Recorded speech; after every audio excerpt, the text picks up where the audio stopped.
Okay, so has anybody come to talk about the farm bill? Okay, nobody wants, you I have a farm question. go ahead. Okay, my son has cattle, Yes. and he works at a regular job, and then he has cow-calf pairs. Sure. And so I just wonder how the tariffs will affect someone like him. So if, market-wise, Yeah, it and could. long-term. From this standpoint, it could affect, it's too early to make a judgment if what I'm going to say will happen. But for instance, one benefit might be from the fact that Australia today doesn't take our beef.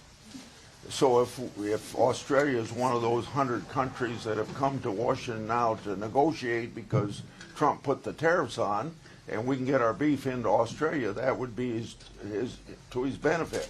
But it could also be negative from the standpoint that if people don't negotiate, because there's a lot more countries than the 100 that have so far come to the table,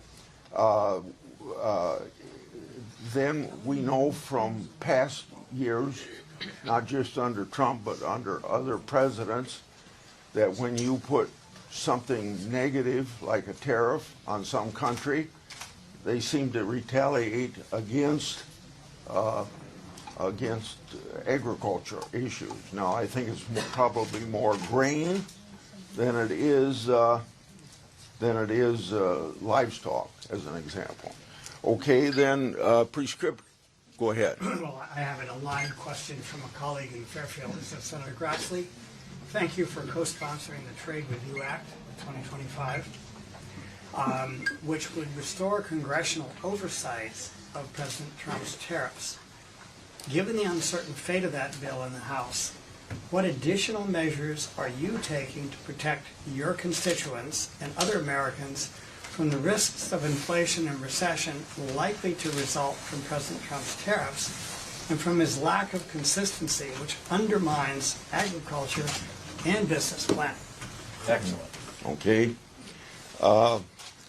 First of all, since you ask a question about my bill, Yes. it's prospective, not retroactive, and the reason it's raised now is if I'd raised this bill a year or two ago when nobody was talking about tariffs, who would care what Grassley wants to do about recapturing the constitutional power of Congress to regulate interstate and foreign commerce?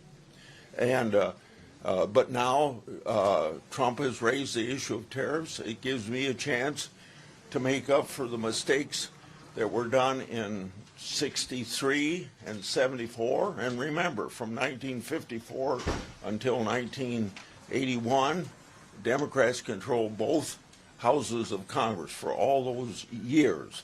And they passed tariff bills in 63 and 74 that basically gave away Congress's power to regulate interstate and foreign commerce to a president, whoever he is.